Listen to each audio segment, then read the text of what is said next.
It's time for another episode of I Am Northwest Arkansas, the podcast covering the intersection of business, culture, entrepreneurship, and life in general here in the Ozarks. Whether you are considering a move to this area or trying to learn more about the place you call home, we've got something special for you. Here's our host, Randy Wilburn.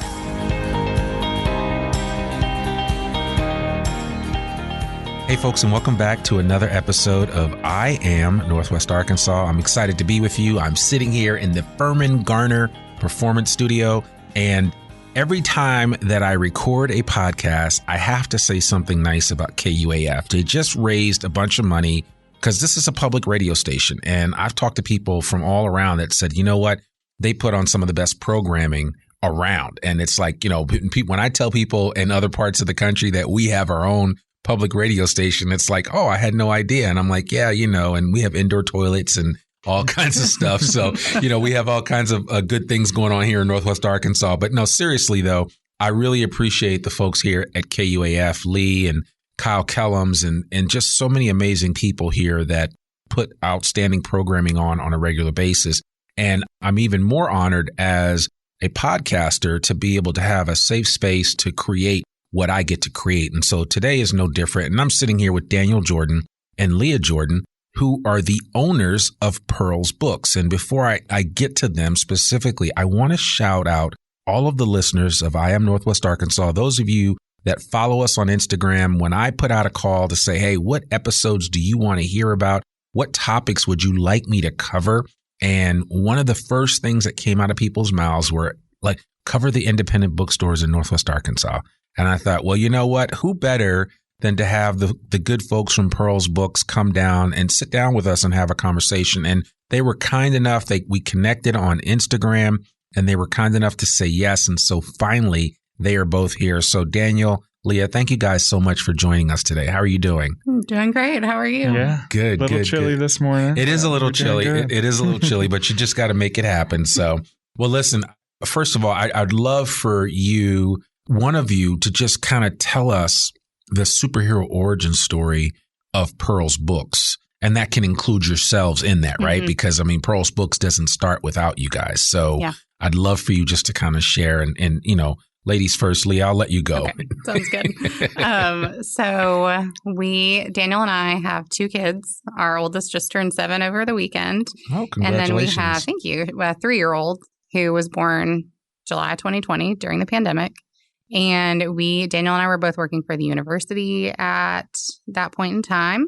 And we really liked our jobs and we liked our office, but it wasn't necessarily something we wanted to do forever. And then the pandemic hit and we were working from home with our newborn and at the time she was 3.5, 4, I guess. And we just thought, well, what else would we want to do? And I think, like it did for a lot of people, the pandemic just made us sort of rethink our priorities and our values.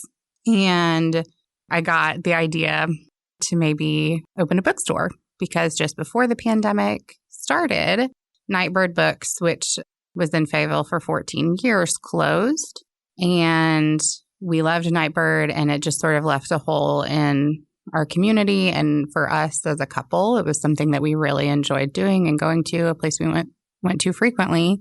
And so I suggested to Daniel that we open a bookstore, and he's really averse to change. And so I kind of kept pitching it to him. And by January of 2021, he was on board. And I was actually in a graduate program for counseling at the time too. Okay. So yeah, we just really hit the ground running. And in February, I drove by our space. I had my newborn in the back of the car. I was driving around with her to get her to go to sleep. And so that February of 2021, I saw the space that we are now in on Center Street, called the landlord, and we had signed a lease like pretty soon after that. So from not wanting to open a bookstore to actually opening was a very quick turnaround. It sounds like it. Yeah. Now, did you guys have any prior business owning experience whatsoever? No. No. Didn't have parents that owned a business or didn't come from a family of entrepreneurs? My sister she started a toy store near Jackson, Mississippi. Okay. Several years ago. And so she did that. My dad owns a construction company, but it wasn't. So that is a business. Yeah. Absolutely. I don't know why I didn't think about that, but it's just so different. It is. I didn't see the parallels really. Yeah.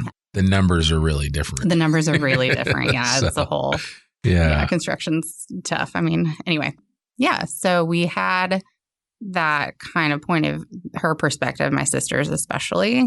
But yeah, as far as the two of us goes, we have background in retail. I do especially, but other than that, no. It's funny. We really in January, I think we kind of agreed that we were going to start looking into it and we were going to do a little research and talk to people.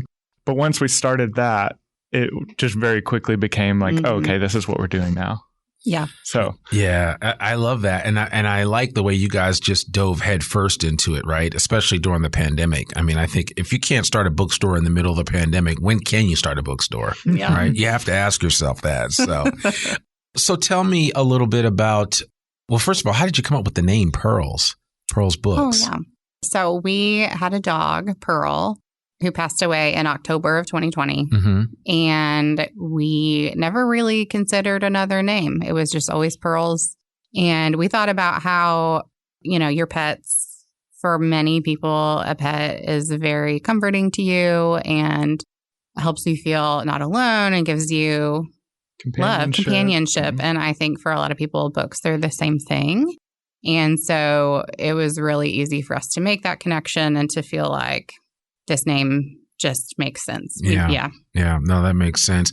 And so Pearls Books was born in February of 21. Mm-hmm. It is now, it is October of 23. Mm-hmm. So less than, and I was telling you this when we were talking about this before we started recording. I was like, for some reason, I thought that Pearls had been around for a long time. Yeah. And I know you've gotten that from other people, right? Mm-hmm. Do you have any idea why that is? I think so. Yes, we just celebrated our 2nd birthday and people are surprised by that. And it feels really good because I think for a lot of people and families, we're an integral part of their lives already. Yeah. And so when they hear that, it's just been a shorter amount of time than they realize. It is surprising just because they can't imagine not being able to come to Pearls on a Saturday morning. Yeah. We have a lot of people who bring their family into Pearls when they're in town. So, it's really heartwarming. And you guys have gotten creative, I think. And I certainly want to talk more about this, but I know Sugar Apple Baking Company has done a pop-up with you guys. Yeah. I've seen other people do pop-ups and some things like that. So what I have seen is that as an independent bookseller, you have gotten kind of creative about how you connect with other organizations within the community. Talk a little bit about, obviously the elephant in the room that is Amazon, right? Because again, that fundamentally changed how a lot of people buy books. Mm-hmm. I grew up, and I was talking to somebody the other day when I was telling them that I was going to sit down and talk with you guys.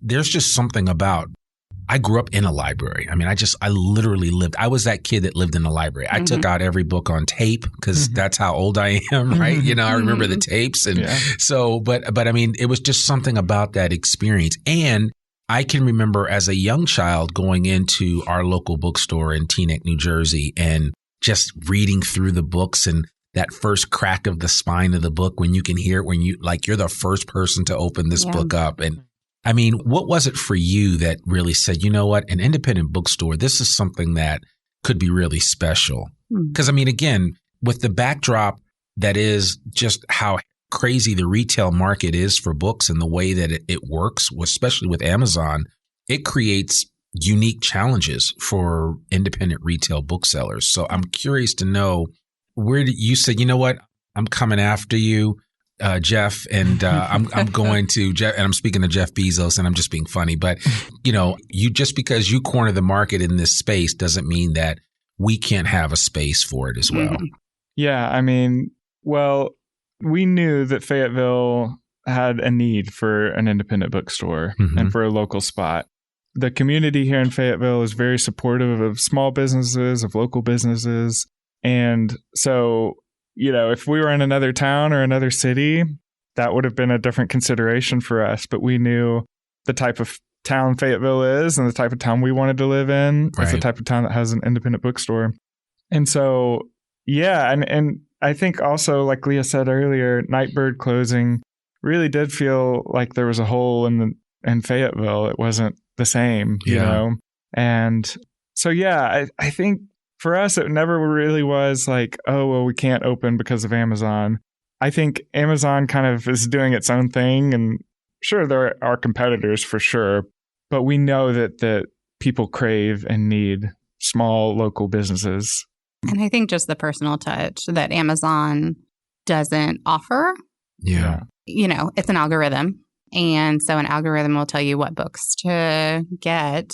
But when you come to Pearls, we're going to ask you what you like to read and why you like to read it. And there's just this personal aspect that you can't get through a computer screen.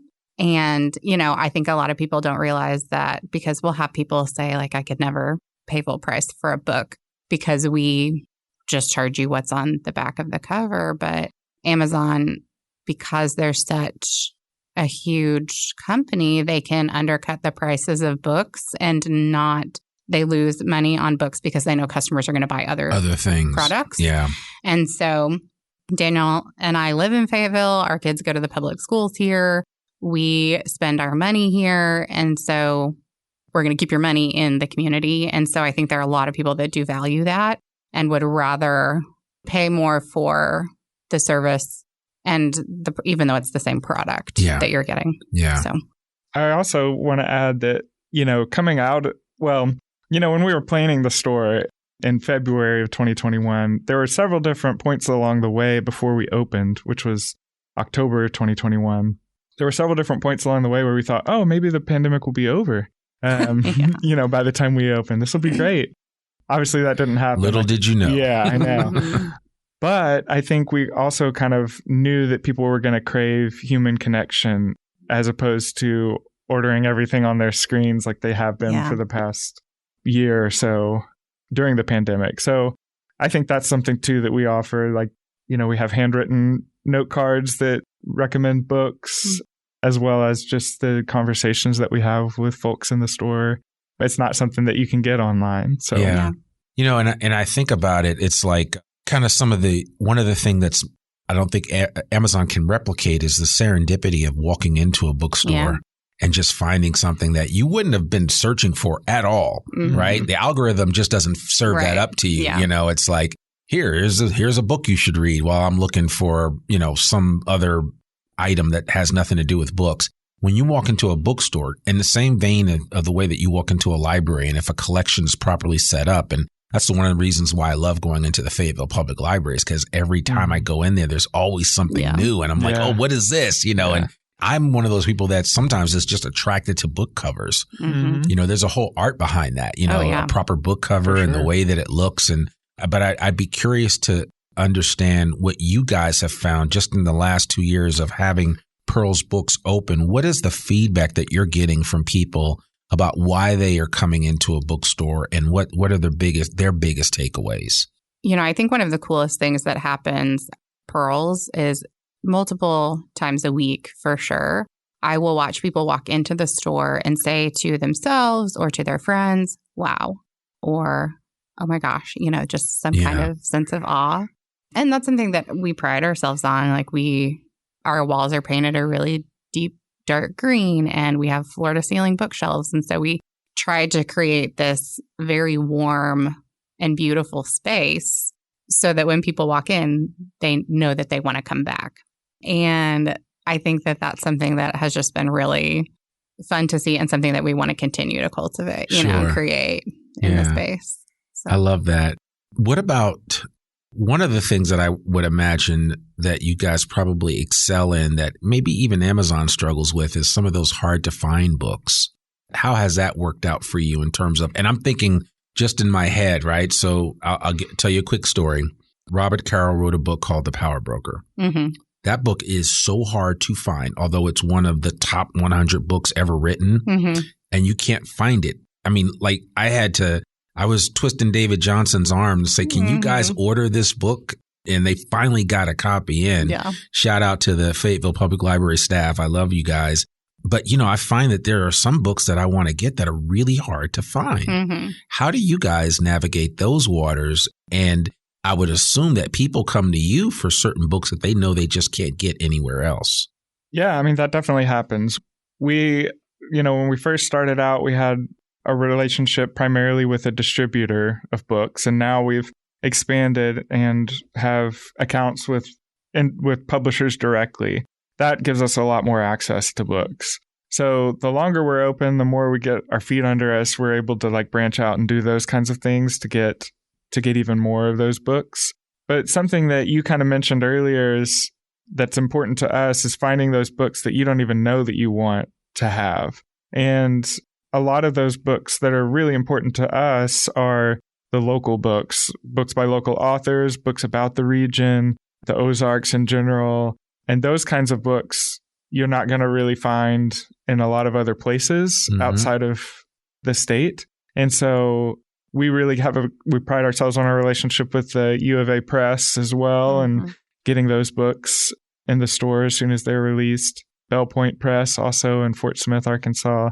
So there's a lot of small presses that are opening up. Bell Point opened up after we did. I think they just celebrated a year anniversary. But finding those books that are hyper local or hyper specific that people don't really know that they want to learn more about. And then they find it and they're like, oh, wow, this is awesome.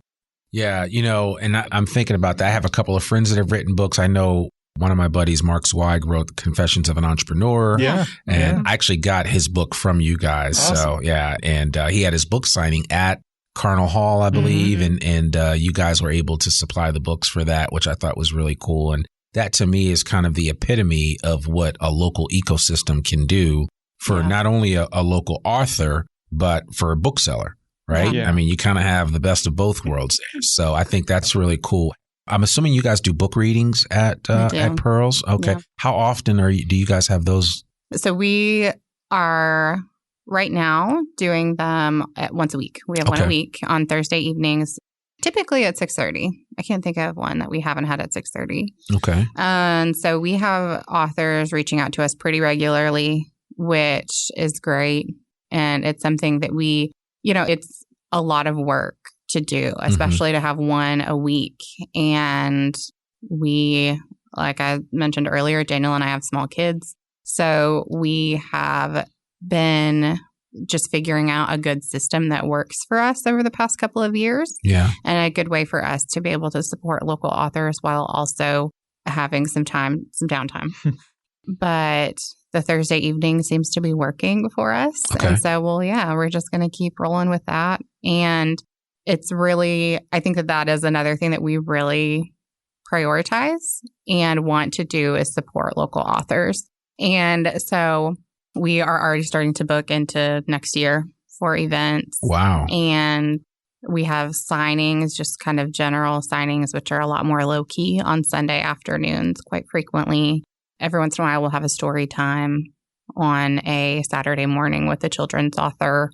And then we're planning on December 3rd of this year, a local author open house, which will have probably about 10 local authors in store just selling their books and getting to chat with customers. And we've done that the past 2 years. And that's been a really great experience. And people really love that too. So. Yeah. Have you found that authors reach out to you or have you been reaching out to authors?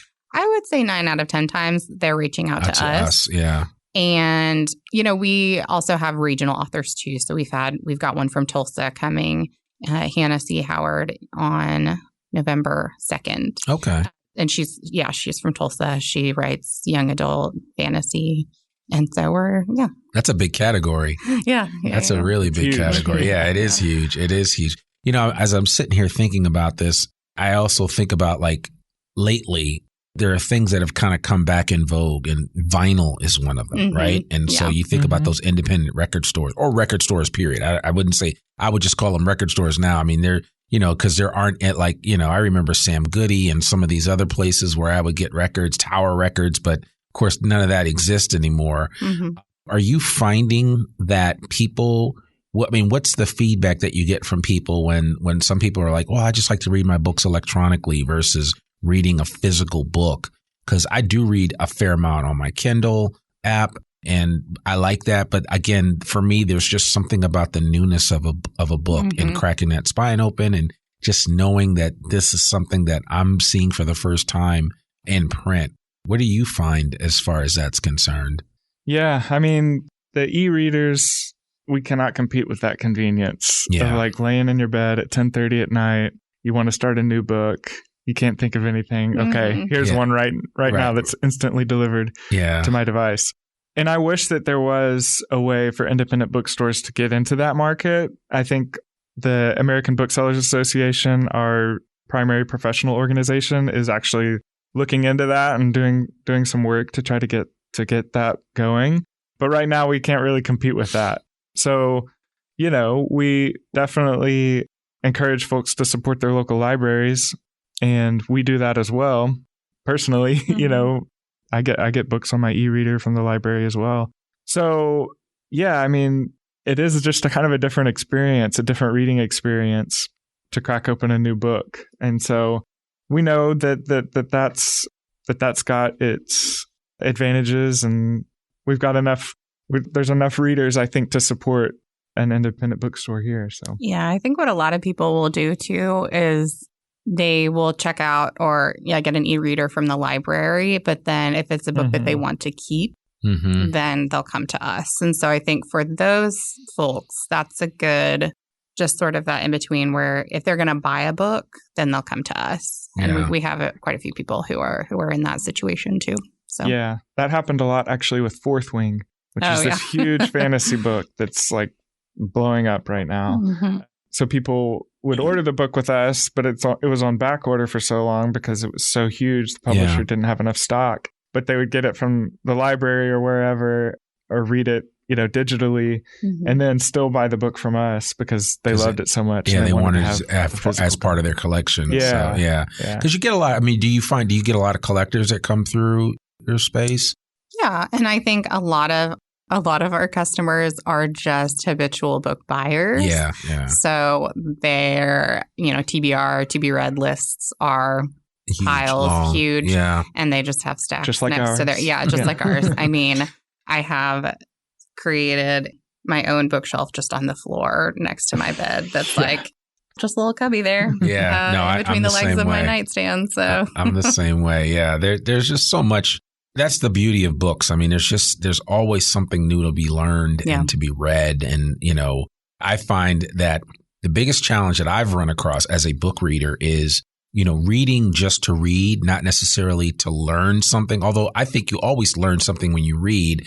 But I mean, there's a difference. Like when I'm reading a business book or something, a how-to or something like that versus just reading some science fiction or some fantasy or something like that, that I can just escape with, and just immerse yourself in another world.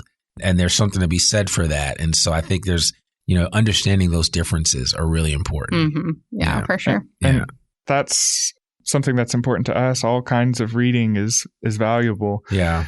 And, there are certain times where, definitely I want to just escape from my current problems or current issues or whatever into a fiction book. And then there are certain times where, I'm wanting to learn more about my business or wanting to learn more about book selling or something like that. So I'll read a book that's geared towards that. But all reading is valuable. And you can definitely learn a lot about yourself reading a fiction book. Absolutely. Absolutely. Yeah. Do you guys support local book clubs and book groups that, get together and read quite a bit? Yeah, we have multiple book clubs that meet regularly at Pearls. So we have some tables set up that can comfortably hold about 8 people, but we have several book clubs that will squeeze 12 people, around them. Right. And they meet once a month there, and they just know that Pearls is the place that they're going to be. So, and we don't charge for after hours. Book clubs meet at after hours, and it's typically sometime start time between the 6:45 window. And we have a staff member there. We do sell beer and wine, and we have some cookies, but you can bring outside food. But so people just kind of come in and make themselves at home. It's nice because then whoever the host is doesn't have to tidy up their house or, mess with any of that. It's a really casual and fun. Are you able to connect? Is there like a through line between those people that come for those book clubs and end up purchasing books and things of that nature? I'm assuming there is some direct correlation there. Yeah. I think a lot of a lot of the book clubs that meet there were customers first. Okay. And we offer a discount for book clubs that are meeting in our store and just book clubs in general, too. So there's the discount that way as well. Yeah. And then how did you guys connect with Sugar Apple Baking Company? And the only reason why I'm bringing them up because they've been on the podcast. I love those guys so much. And they're very talented young ladies, and they're doing something special with flour and sugar. And so I'm a huge fan. But I was just, when I saw that they were doing pop-ups at your spot, I was like, oh, okay. Because they've been around. They've worked with Hill Folk and with B Apple, and they've done a number of creative, what I would call connections, right? Yeah. And so, I just think that that's something that people need to be looking at and supporting where and when possible, because it allows two different distinct organizations to kind of come together and partner up. And then you get that overflow, right? You get, the folks that come to Pearls with regularity that then find out about Sugar Apple Baking Company, and the people that follow Sugar Apple Baking Company get to know about Pearls. And so how has that been for you guys, those types of relationships? Yeah, it's awesome. We love it. Tell me how you really feel. Yeah. No, man, that's like that community of small businesses in Fayetteville and Northwest Arkansas is so lovely. And we're really lucky to be a part of it. Yeah. So, yeah, I think they reached out to us and asked, maybe a year ago now? It's been a while. Has it been a while? We've had a few pop-ups with, they usually do one a month. 10 plus. Yeah. Really?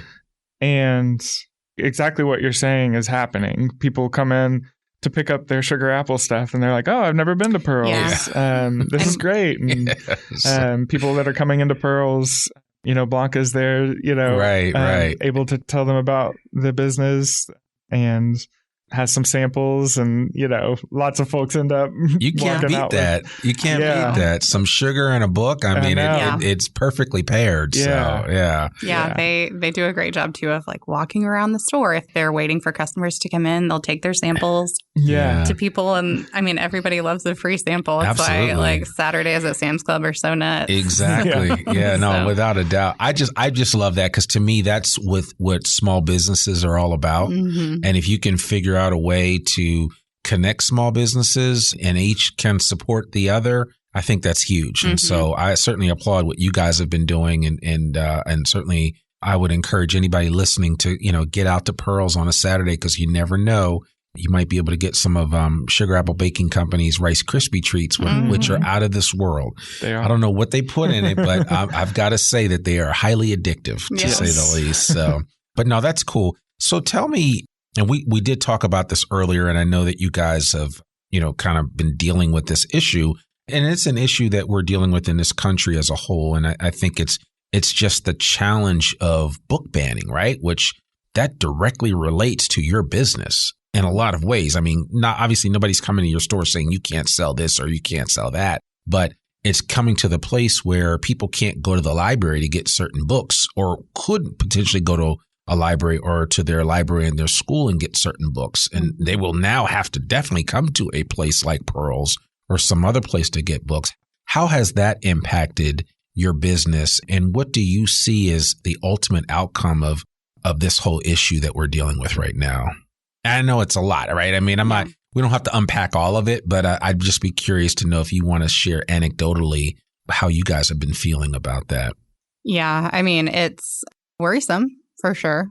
I think that the library, it really puts a strain on the public libraries, which are intended to be a space for anyone to be able to go to and to check out whatever is available to them. And so it's really disheartening to see that that is something that could be no longer a possibility. Yeah. And, it does affect us as well, in that we could, if the law that's in that's up for? What is the word that I'm trying to say? It's Act 372. It's a preliminary injunction right now. Yeah. But yeah, if that law gets passed. So if it gets passed, then that would inhibit what we're able to sell in the store as well, because we wouldn't be able to sell a book that is potentially deemed harmful to children, which is a very abstract idea. Yeah. And so then what do we do about that? Do we just not carry certain books? I mean, that would be a lot of our inventory. And just aside from the hindrance that it would put on our business, it's really a family's decision, I think, to be able to choose for themselves what their kids read and how they educate their children. And so it's taking away that right for a lot of people.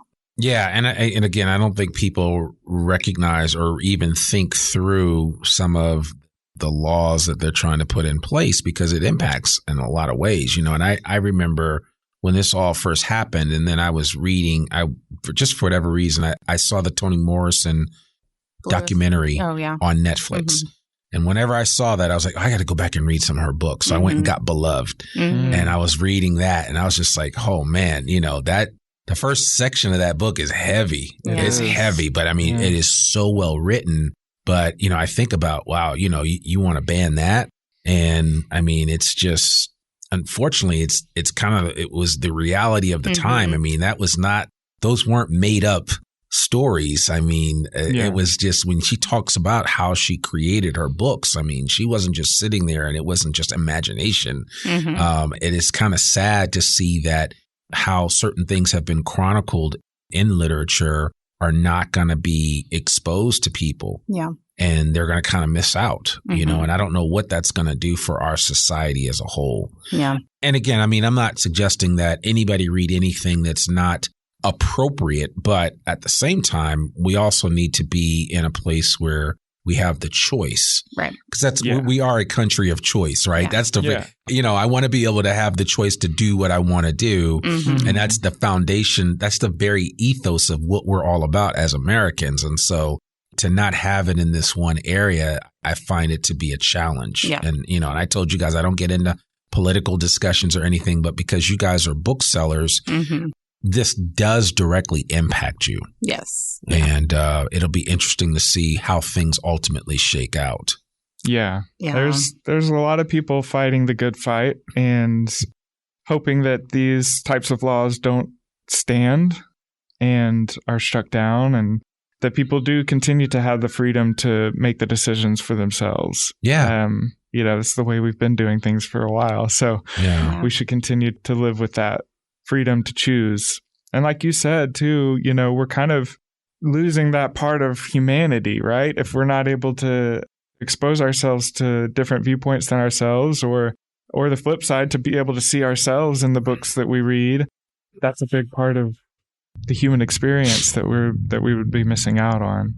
It's huge. Yeah. I mean, I'm just thinking of books in my head that have really impacted me, like The Warmth of Other Suns. And I mean, there's just so many good books out there that explain why we are the way that we are and why we are where we are at this place and time. Right. And to ignore that, you do it at your own peril, because you know what they say, anybody that ignores history is doomed to repeat it. And so we seem to be in this circle loop of circuitous route of repeating stuff over and over again because we haven't learned the lessons, and we refuse now to acknowledge what was, and so it is a challenge, to say the least. But my hope is that ultimately cooler heads prevail, and that wisdom and just the desire to learn about other people's experiences and other people's stories will ultimately trump some of these other things that we're trying to make happen right now in this season. So we'll see what happens. Yeah. But yeah, you guys certainly there are a lot of opportunities in front of you. And I certainly want to encourage you guys to keep fighting the good fight and doing what you're doing with Pearl's books. For anybody listening, and I did want to ask you this question because I know that there are a lot of homeschoolers in this community. Do you offer anything for homeschool parents that are working with their kids in terms of coming in for books? And do you do anything special around that? Well, as far as just the teaching So we offer discounts to teachers as well, and homeschool families would fall into that category because you're teaching your children. Right. And I would say that I'm thinking of one parent in particular, but she comes in with a list, and she knows what she's wanting to purchase, but we are happy to help kind of tailor a list to each individual family. Sure, absolutely. Yeah, I think that would be really valuable. And that to me is another benefit that an independent bookseller offers, especially in your local community. Now, you rattled off a number of your peer bookstores in Northwest Arkansas, because I had a lot of people ask me, well, where are the bookstores in Northwest Arkansas? So in addition to Pearls, which we're going to put right at the top, where else can people find independent bookstores here in Northwest Arkansas? Yeah. Okay, so we'll go from north to south. Okay, all right, that's perfect. So up in Bentonville, 8th Street Market is Two Friends Books. Okay. And they actually met with us before we opened and just kind of talked to us about the process of opening. And that, I feel like, is a really good example of the collaboration amongst the community in Northwest Arkansas. So then in Rogers is Brick Lane. Okay.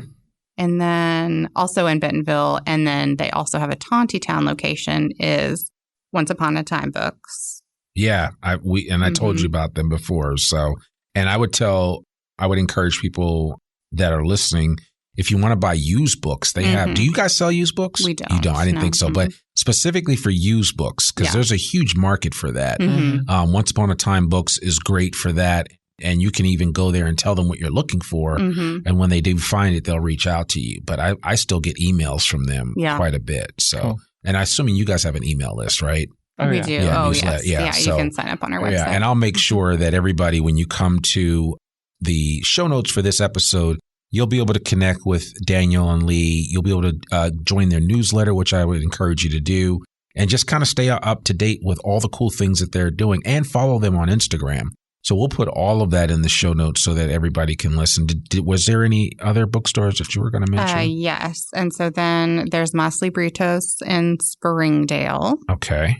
The Parlor Room. The Parlor Room is opening on Friday. This Friday. In Rogers. Yeah, in Rogers, downtown Rogers. Parlor Room.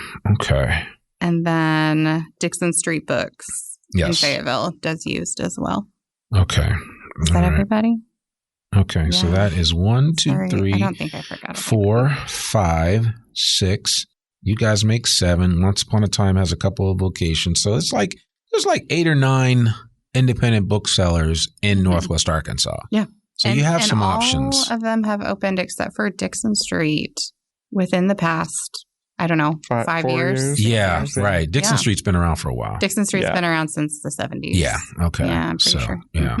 Well, you got to have a grandfather in the room. That's right. Right? Yeah. So you got to have somebody like that. So shout out to Dixon Street for holding it down for as long as they have and for encouraging people like you guys to, get into the game and do something special. So I really appreciate you guys just taking time out of your schedule to come and sit down with us. What are the hours of operation of Pearls Books? Yeah, right now we're open Monday through Saturday, 10 to 6, and then Sunday is 12 to 4. Okay, perfect. And then what's the address again?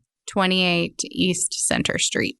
All right, 28 East Center Street, right in Fayetteville. So that's perfect. And what's the phone number if anybody wants to reach out to you guys? Yeah, it's 479-527-6984. Perfect. Well, there you have it. Daniel Jordan, Leah Jordan, and they are the owners of Pearls Books, doing some amazing things here in Northwest Arkansas, an independent bookseller. And I really want to encourage everybody to support them any way that you can. Just check in with them. If you're thinking about starting a book club, why not start your book club and have it at Pearls Books? I can't think of a better combination. But thank you guys so much for joining us on the I Am Northwest Arkansas podcast. We really appreciate it. And this will be the first of several episodes and interludes that we do with other local independent booksellers here in Northwest Arkansas. Because I do think it's important. And the book nerd in me wants to make sure that everybody that loves books here in Northwest Arkansas knows all of your options. And certainly, of course, we have great selections with our public libraries from Fayetteville on up to Bella Vista and backwards. But independent booksellers offer some things that you can't just find anywhere else. So Thank you guys both so much for joining me. Thank you. Absolutely. Yeah, we really appreciate you having us. Absolutely. Anytime. Well, folks, there you have it. Another episode of the I Am Northwest Arkansas podcast. To learn more about us or to read or download the show notes from today's episode, visit IamNorthwestArkansas.com. You can listen to this podcast and sign up for our free newsletter to keep up with us and all things NWA. Sign up today. You can also subscribe to the I Am Northwest Arkansas podcast wherever you listen to it. And please, please, please consider rating and reviewing us on Apple Podcasts. Our podcast comes out every Monday, rain or shine. I'm your host, Randy Wilburn, and we'll see you back here next week for another new episode of the I Am Northwest Arkansas podcast. Peace. We hope you enjoyed this episode of I Am Northwest Arkansas. Check us out each and every week, available anywhere that great podcasts can be found. For show notes or more information on becoming a guest, visit IamNorthwestArkansas.com. We'll see you next week on I Am Northwest Arkansas.